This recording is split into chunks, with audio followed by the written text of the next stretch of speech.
Bro പടം ഒരു average ആണ്, കുഴപ്പമില്ല. ഒരു 10-ൽ 5 കൊടുക്കാം. അത് കുഴപ്പമില്ലാതെ നമുക്ക് ക്ലൈമാക്സ് നല്ല രസമുണ്ട്.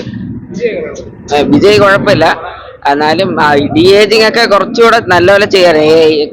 കുഴപ്പമില്ല, കണ്ടോണ്ടിരിക്കും. ഹൈപ്പ് ഇല്ലാതെ വന്ന് കണ്ട കുഴപ്പമില്ലാത്ത നല്ല വിജയ് 3 ഉണ്ട് കാണാനൊക്കെ കുഴപ്പമില്ല. അത്രയ്ക്ക് നെഗറ്റീവ് ഒന്നുമില്ല. നമ്മൾ ഓവർ ഹൈപ്പ് കൊടുക്കാൻ വന്ന് കണ്ടാൽ അത്യാവശ്യം കണ്ടോണ്ടിരിക്കാനുള്ള നമ്മള് ഹൈപ്പില്ലാതെ വന്ന് കണ്ടാൽ മതി. വിജയ് അത്യാവശ്യം ഫൈറ്റ് സീനൊക്കെ അത്യാവശ്യം കൊള്ളാം.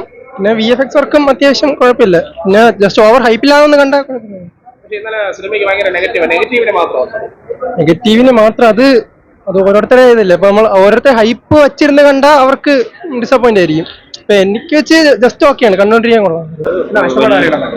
ഫൈറ്റ്സ് അത്യാവശ്യം നല്ല രീതിയിൽ ഫൈറ്റ്സ്, അതുപോലെ ഡാൻസ് അത്യാവശ്യം നല്ല രീതിയിൽ തന്നെ ചെയ്തിട്ടുണ്ട്. വലിയൊരു എക്സ്പെക്ടേഷൻ വേണ്ട, എന്നാലും അത്യാവശ്യം കണ്ടോണ്ടിരിക്കാം. ഒരു 1 ടൈം വാച്ച്. മ്യൂസിക് BGM പോരാ. അയ്യോ, ഞാൻ കണ്ടു ഫാൻ ഷോ, ഞാൻ പോയി കണ്ടതാണ്. പക്ഷെ എനിക്ക് അത്ര ഡീഗ്രേഡിന്റെ കാര്യങ്ങളൊന്നുമില്ല. അത് കാണുന്ന ഒരാൾക്ക് എന്തോന്നും കണ്ടോണ്ടിരിക്കാവുന്ന ഒരു ഇത് മാത്രമേ ഉള്ളൂ. വലിയ നെഗറ്റീവ് അടിക്കേണ്ട കാര്യമല്ല. വന്ന് കാണാം, ഫാമിലിയായിട്ട് കണ്ടിട്ട് അനാവശ്യമാണ്. എനിക്ക് അങ്ങനെ പ്രത്യേകിച്ച് അങ്ങനെ തോന്നില്ല. അത്യാവശ്യം നല്ല രീതിയിൽ തന്നെ കാര്യങ്ങൾ ചെയ്തിട്ടുണ്ട്. ആ ഒരു എന്താ പറയാ, അത്യാവശ്യം നല്ല രീതിയിൽ ഫൈറ്റ്സും നല്ല രീതിയിൽ ചെയ്തിട്ടുണ്ട്. വേറെ നെഗറ്റീവ് പറയാനൊന്നുമില്ല. പടം നല്ല പടം, എല്ലാവരും കാണാൻ പറ്റുന്ന ഒരു കട. വെങ്കട് പ്രഭുവും ശരി, വിജയ് സാറും ശരി നല്ലോണം അഭിനയിച്ചിട്ടുണ്ട്. നല്ല പടം.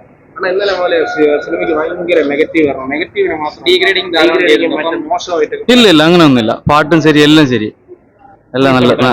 എല്ലാം ഇഷ്ടപ്പെട്ടു. അങ്ങനെയൊന്നും പറയില്ല. ഇല്ല, സെക്കൻഡ് ഹാഫ് മാത്രം ശകലം കൊള്ളാം. ഏത് പടം?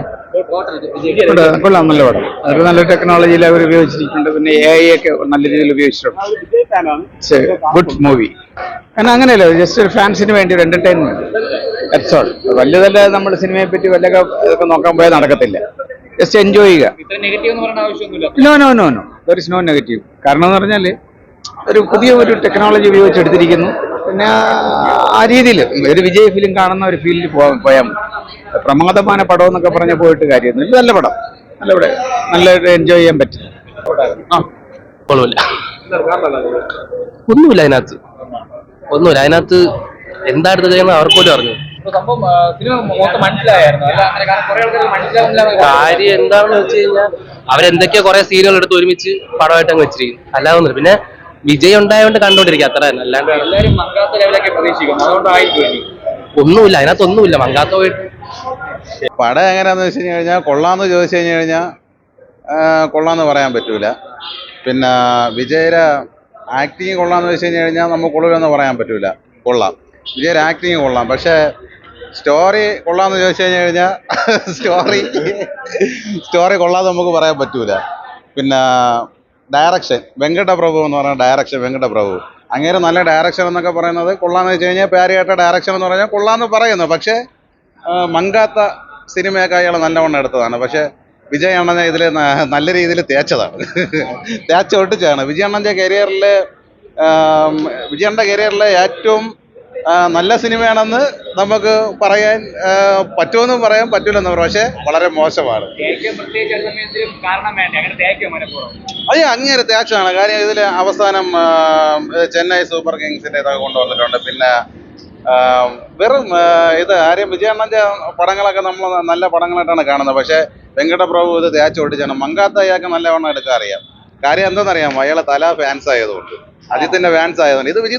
ഇത് വിജയണ്ണനെ തേച്ച് വിജയണ്ണൻ വീണുപോയതാണ്, ഉള്ള കാര്യം പറയല. പക്ഷെ പടം വീണ്ടും ഞാൻ പറയണ പടം കൊള്ളാമെന്ന് വെച്ച് കഴിഞ്ഞാൽ എനിക്ക് ഒരു ആവറേജ് മൂവി എന്ന് മാത്രമല്ല. വിജയ് ഒരു ഫാൻസ് എന്നുള്ള നിലയ്ക്ക് അങ്ങനെ പറയാൻ പറ്റുള്ളൂ.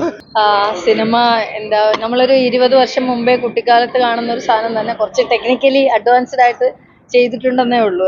നമ്മളൊക്കെ കുറെ എക്സ്പെക്ട് ചെയ്യുമല്ലോ. 400 crores എന്നൊക്കെ പറയുമ്പോൾ നമ്മൾ ഒരുപാട് എല്ലാവരുടെയും നികുതി പണം അതിനകത്ത് വരുന്നുണ്ട്. അപ്പോൾ അത് വെങ്കട് പ്രഭു സാറ് മങ്കാത്ത പോലെയൊക്കെ ഉള്ള നല്ല സക്സസ് പടങ്ങൾ എടുത്ത ആള് തന്നെയാണ്. അപ്പം എന്ത് പറ്റിയെന്നുള്ളത് അവരുടെ ടീം തന്നെ നിശ്ചയിക്കട്ടെ.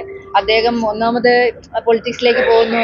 അപ്പം അദ്ദേഹത്തിന്റെ കുറച്ച് ലാസ്റ്റ് ആയിട്ട് വരുന്ന കുറേ പടങ്ങളാണ്. അപ്പം നമ്മൾ പ്രേക്ഷകർക്ക് ഭയങ്കരമായിട്ട് എക്സ്പെക്ട് ചെയ്യും. വിജയ് സാർ ആസ് യൂഷ്വൽ അദ്ദേഹം പിന്നെ ടാലന്റഡ് ആണ്, ഒന്നും പറയാനില്ല. ഓക്കെ, പക്ഷെ നമ്മൾ ഇത്ര ഒരു സിനിമയിൽ നിന്ന് ഒരുപാട് എക്സ്പെക്ട് ചെയ്യും, അതില്ല. പിന്നെ യുവാൻ ശങ്കറിന്റെ ഒരു മ്യൂസിക് എന്ന് പറയുമ്പോൾ എന്തെങ്കിലും ഒരു പ്രത്യേകത നമ്മളുടെ മനസ്സിൽ തങ്ങിയിരിക്കുന്ന ഒരു സാധനം ഉണ്ടാവും. അങ്ങനത്തെ ഒരു മ്യൂസിക്കോ ഒരു ബിൽഡപ്പോ ഒരു സാധനം പോലും നമ്മൾക്ക് സാധാരണ ഒരു ഫൈറ്റിൽ ഉണ്ടാവുന്ന സൗണ്ട് എഫക്ട്സല്ലേ ഉള്ളൂ. ഒരു എഫക്ട്സിൽ പോലും മ്യൂസിക് ഒന്നും എനിക്ക് എൻ്റെ ചെറിയ അറിവ് വെച്ചിട്ട് എനിക്ക് അങ്ങനെയാണ് തോന്നുന്നത്. എനിക്കത് ഫീൽ ചെയ്തിട്ടില്ല. കാരണം ഒരുപാട് സിനിമകൾ ഇഷ്ടപ്പെടുന്ന ഒരാളാണ്, തമിഴ് സിനിമ ഒരുപാട് ഇഷ്ടപ്പെടുന്ന ഒരാളാണ്, വിജയുടെ കട്ട ഫാനാണ് ഞാൻ, എൻ്റെ കുടുംബമൊക്കെ. പക്ഷെ അത് ഭയങ്കര നിരാശപ്പെടുത്തി എന്നുള്ളതാണ്. കണ്ടിരിക്കാം, കുട്ടികൾക്കൊക്കെ ഇഷ്ടപ്പെടും. പിന്നെ ഡബിൾ റോളിലുള്ള ആ ഒരു സാധനങ്ങളൊക്കെ മാക്സിമം അവർ വർക്ക് ചെയ്തിട്ടുണ്ട്, ഒരുപാട് ഹാർഡ് വർക്ക് ചെയ്തിട്ടുണ്ട്. പിന്നെ ഒരു സിനിമയെ നമ്മൾ താഴ്ത്തി പറയുകയല്ല, ഒരു സിനിമയ്ക്ക് ഒരുപാട് ആളുകളുടെ ജീവിതമൊക്കെയാണ്. അപ്പോൾ അതുകൊണ്ട് നിങ്ങൾ തിയേറ്ററിൽ വന്ന് കണ്ടിട്ട്, എൻ്റെ ഒരു അസംഷനാണ്, നിങ്ങൾക്ക് ചിലപ്പോൾ ഇഷ്ടപ്പെടുമായിരിക്കും. അപ്പോൾ എല്ലാവരും തിയേറ്ററിൽ വന്ന് കണ്ട് ഇത്രയും വലിയൊരു മിഷൻ ആയതുകൊണ്ട് എല്ലാവരും സപ്പോർട്ട് ചെയ്യുക. അതാണ് വെങ്കിട്ട് പ്രഭു സാർ. ഇതിപ്പോൾ ഒരു പുതിയ ആൾ വന്ന് ഏതെങ്കിലുമൊക്കെ കാട്ടിക്കൂട്ടിയാൽ നമുക്ക് അത്ര വിഷമം വരത്തില്ല. ഇപ്പോൾ PhD എടുത്ത ഒരാൾ വന്നിട്ട് വീണ്ടും LKG പോകുന്ന ഒരു അവസ്ഥയൊക്കെ വരുമ്പോൾ സിനിമയെ സംബന്ധിച്ച് നമുക്ക് ഒത്തിരി നിരാശയുണ്ടാവും. കാരണം ടാലന്റഡ് ആയിട്ടുള്ള ആൾക്കാരാണ്, അവർക്ക് അതിനുള്ള ഫെസിലിറ്റി ഉണ്ട്, ഇപ്പോൾ കാശുണ്ട്, എല്ലാ ഫെസിലിറ്റിയും ഉള്ള ആൾക്കാരാണ്. ഇപ്പം ഓരോ സിനിമക്കാരും, നമ്മൾ സിനിമയിൽ നിൽക്കുന്ന ആളായതുകൊണ്ട് നമുക്കറിയാം ഒരു സിനിമ ഉണ്ടാവാൻ എത്ര കഷ്ടപ്പെടുന്നുണ്ട്.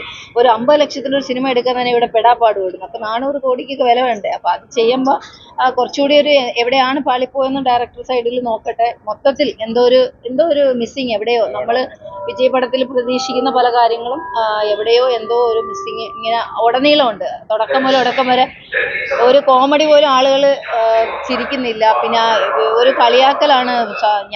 ഞാൻ നാച്ചുറലായിട്ട് പറയണം കേട്ടോ, ഞാനൊരു സിനിമ ഇങ്ങനെ നിരൂപണം ചെയ്യുന്നതാണ്, നമുക്ക് കാണുന്ന തന്നെ പറയാം. തിയേറ്ററിൽ ഒരാൾ പോലും, അതായത് കോമഡി പറയുമ്പോഴല്ല അവർ ചിരിക്കുന്നത്. വിജയ് സാറ് വേറെ ഏതെങ്കിലും ഒരു എൻട്രിക്ക് വരുമ്പോൾ സീരിയസ് ആയിട്ട് പറയുന്ന ഓരോ സാധനത്തിലും ബാക്കിലിരുന്ന് യങ്സ്റ്റേഴ്സാണ് കളിയാക്കി ചിരിക്കുമ്പോൾ നമുക്ക് പെയിനുണ്ട്. കാരണം നമ്മൾ വിജയ് സാറിനെയൊക്കെ കാണുന്ന ആ ഒരു ലെവലിലാണ്. അപ്പോൾ ആ സിനിമ നിരാശപ്പെടുത്തുന്നു എന്നുള്ളതാണ്. എല്ലാവരും വർത്തമാനം പറയുന്നു, ഫോണിൽ നോക്കുന്നു, കളിക്കും. സാധാരണ വിജയ് പടത്തിൽ ഇങ്ങനെ ആങ്സൈറ്റിയോടെ ഇരിക്കും. ആ ഒരു ആങ്സൈറ്റി എവിടെയോ നഷ്ടപ്പെടുന്ന പോലെ തിരിച്ച് ഇതിൻ്റെ ഒരു എന്താ പറയുന്ന ആഫ്റ്റർ എഫക്റ്റ് ആയിട്ട് നല്ല സൂപ്പർ ഡ്യൂപ്പർ ഹിറ്റുമായിട്ട് വരാൻ വെങ്കിട്ട് സാറിന് കഴിയട്ടെ. വെങ്കിട്ട് സാറിനും വിജയ് സാറിനും ഒക്കെ കഴിയട്ടെ. അവർ പൊളിറ്റിക്സിലേക്ക് പോയാലും നമ്മുടെ ഒരു ഇളയ റിക്വസ്റ്റ്, മലയാളികളുടെ ഒരു മൊത്തം മനസ്സിലൊരിത്, ലോകം മുഴുവനുള്ള വിജയ് ഫാനിനും ഒക്കെ അദ്ദേഹം സിനിമയിൽ നിന്നിട്ട് തന്നെ എത്രയോ പേര് അങ്ങനെ ചെയ്യുന്നുണ്ട്. അപ്പോൾ സിനിമ വിട്ടുപോകരുതെന്നുള്ളൊരു റിക്വസ്റ്റ് നമ്മുടെ ഭാഗത്തു നിന്നും കൂടെ ഉണ്ട്. Thank you.